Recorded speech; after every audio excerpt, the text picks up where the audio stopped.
Hey, welcome back to my channel. So in this video, I'm basically doing a follow-up build of a mobile recording stand unit that I was basically putting together in a previous video that I will link up here if you guys want to check that out.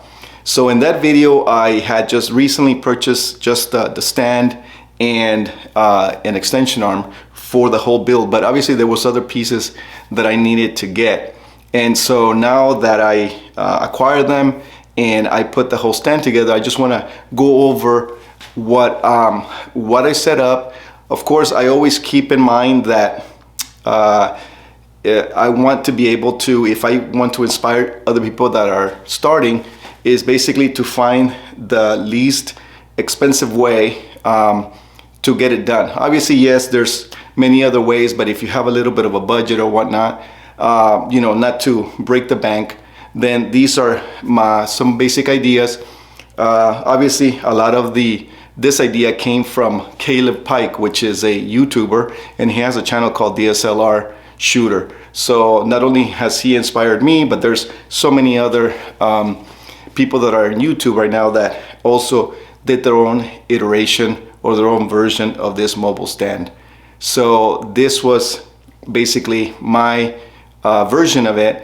A lot of it is from suggestions from Caleb, but I'm sure that as time goes by, there's going to be changes, new iterations, new things, things that will go on it, things will come off. But this is basically, I guess, version 1.0 of this build. So let me go through all the equipment that I have set up on this particular unit.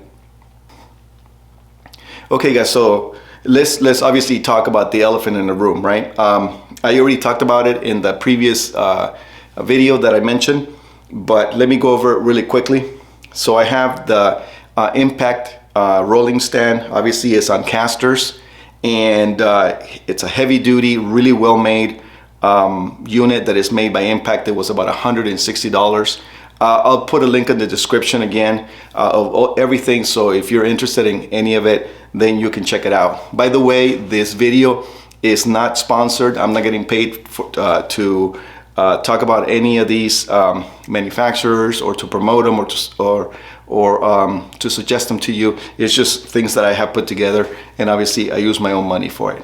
Anyways, so once again, Impact stand, it goes up to 11 feet.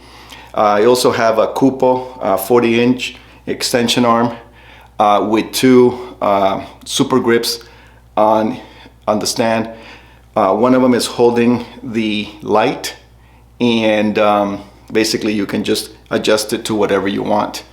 Obviously, what you want to do is whenever you're going to put a lot of this equipment, one of the suggestions is to use some sandbags. So I have some sandbags here. I got two that are on the stand itself, so that way you can make sure that it's secure, nothing topples over. Obviously you don't want to break your equipment, or if you're using it for client work or whatnot, you don't want people to be tripping or things falling over on people. So to be safe is the best way to go.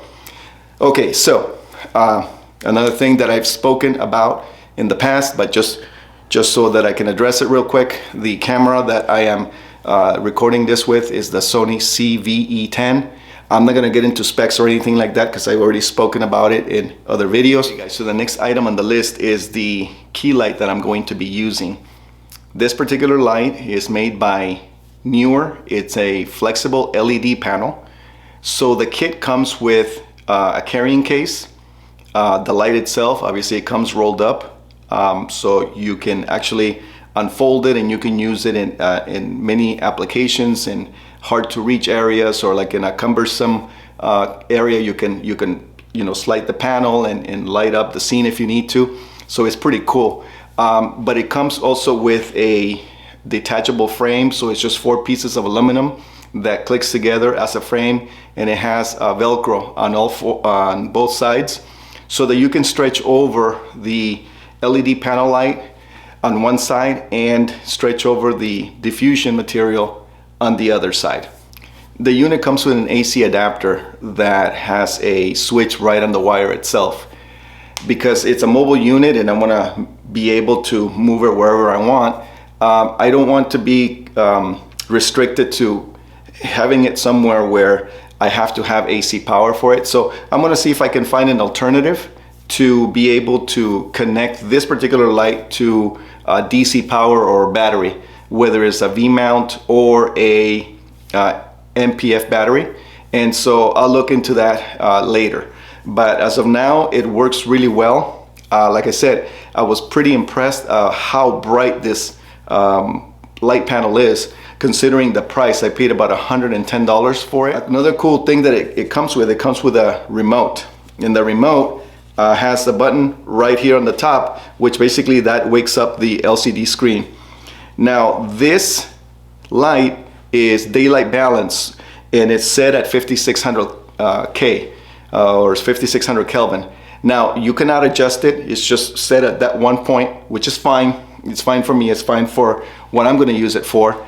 Obviously, if you need to have a bicolor light or even an RGB light, which I'll probably get that later in the future, you can actually change the channel on this. It goes from channel 1 to channel 10. So the cool thing is that if you have multiple of these lights, you're at a place where you want to be able to have more control of the light, or you're working on a project where, you know, if you want to adjust the lights independently from each other, then if you have one on channel 1 and you have some other ones on a different channel, then you can switch it, and you can basically, all you can do is just dim them down or obviously make them brighter, or turn them off completely. This particular light though, one thing, like I said, it's really bright. Right now obviously it's turned off, but I'm going to turn it on for you in a moment. The only thing though about the light is that percentage wise it goes up or goes down in 10% increments, so there's no in between.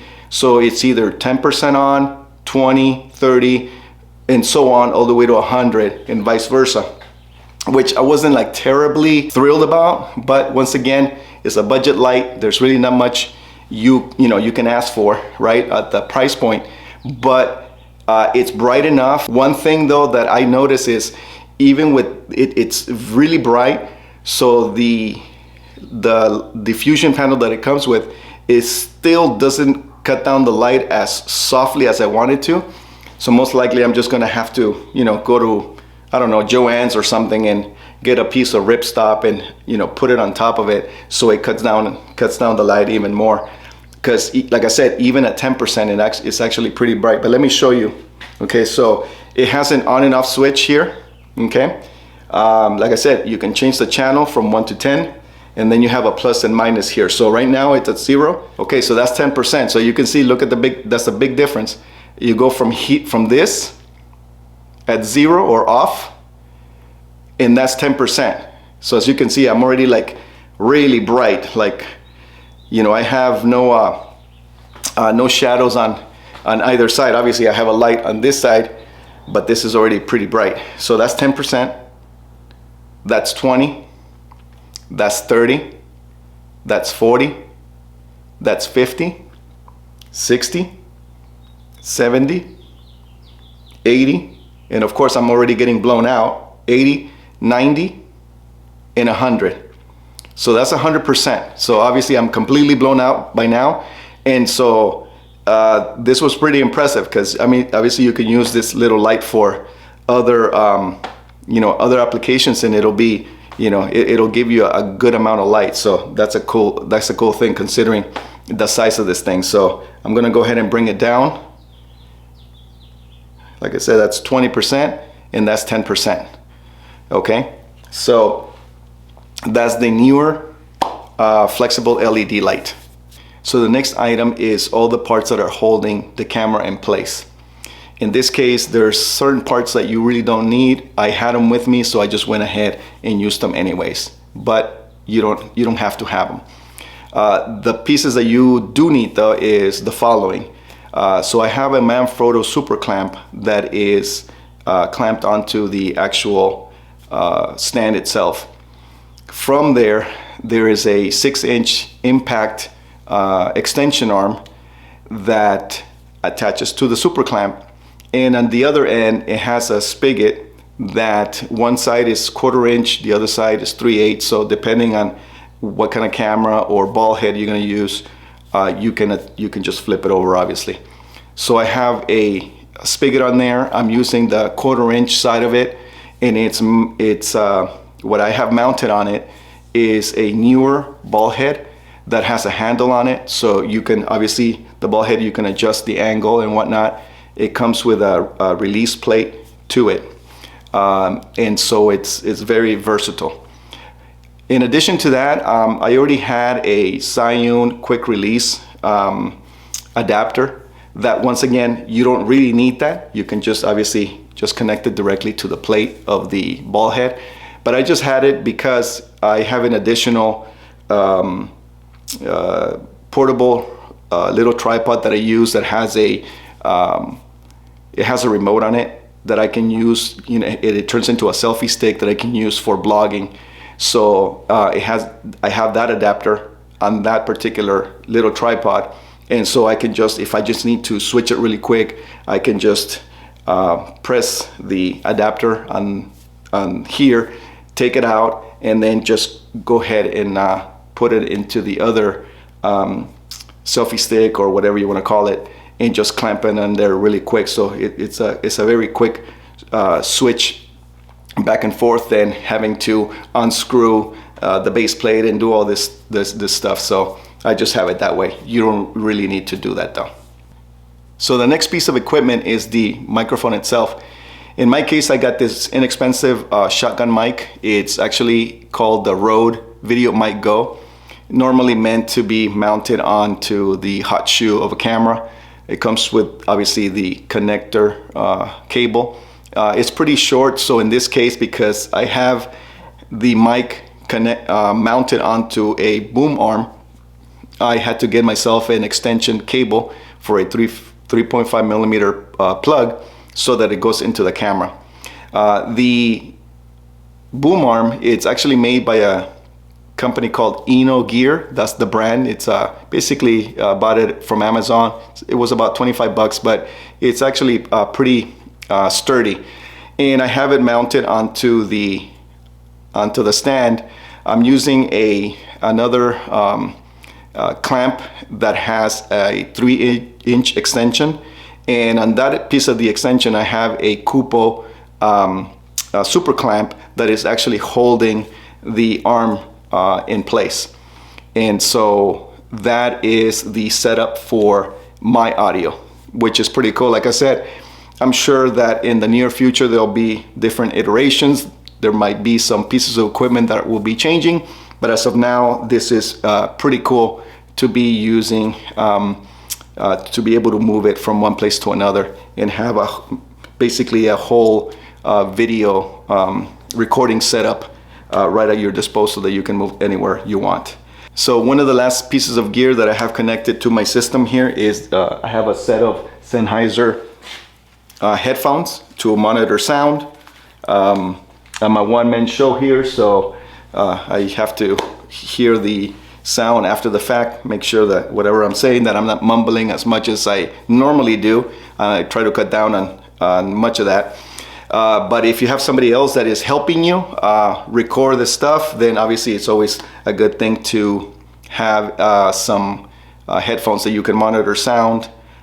It's not an absolute necessity if you're on a budget, on a very tight budget, but it's always good to have something to monitor sound with. So that's basically it, guys. This is my setup for my mobile unit. And so if you have any questions regarding any of the equipment, please feel free to reach out. If any of you decide to, do your own version, it will be great if you share it with me. If you have any comments, any questions, please leave them down below, and I will be more than happy to answer any questions to the best of my ability.